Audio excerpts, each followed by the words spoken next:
who is going to talk to us about what you don't know about NGOs and Yeah, exactly. And should is important.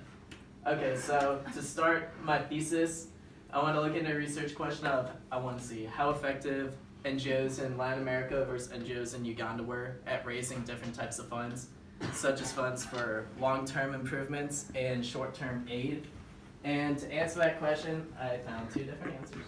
So I found that Ugandan NGOs receive more money for short-term improvements than they do for long-term development, while Latin American NGOs face problems of corruption, which causes them to have more problems raising funds overall. So you'll see later in the presentation that Latin American NGOs have received way less money than Ugandan NGOs, and it's actually a trend that happens over time, over the past few decades.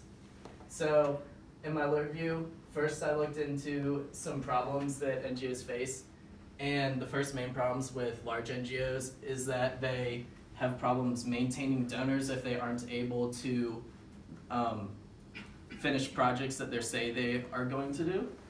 And that reflects on their image, which is another huge factor for organizations like CARE International, which what they need is to continue to get donations from donor members, and the only way to do that is by achieving goals. And then another example of a small NGO is Action for Development, and that's based out of Uganda, and it works on just development in communities and things like education. And they are a young NGO, and they do not have a long-term leader for them to say, like a CEO type person. So they tend to have problems with writing grant requests, which is actually the other point up there.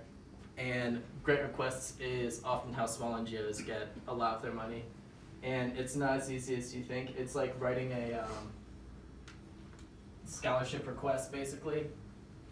And then problems in the case studies specifically.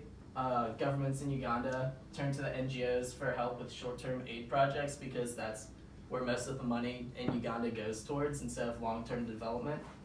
And then in Latin America, they receive more funding for long-term development than they do for short-term aid relief. My analysis, I looked into some other case studies for this section because I didn't really have a method section, particularly. So looking into, it says China case study. That was an example of, in China, I read into how governments there actually limit what NGOs are allowed to do, which kind of takes away the entire idea of a non-governmental organization. So there's actually a lot of government influence in a lot of NGOs around the world.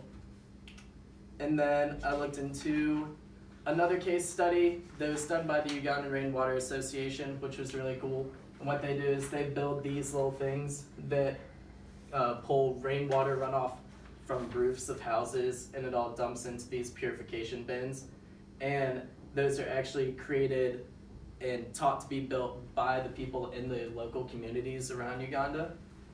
And the reason that those are created by NGOs that teach these small communities is because the government is really slow moving, and the government can't just bounce around all the time from village to village teaching them how to do this. So you need smaller organizations like NGOs to come in and be a part of that.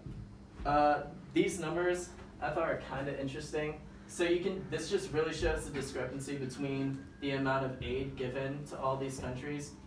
And I think this number at the bottom, those two are actually just requested amounts from these countries, from just nations around the world. So how much they wrote for grant requests.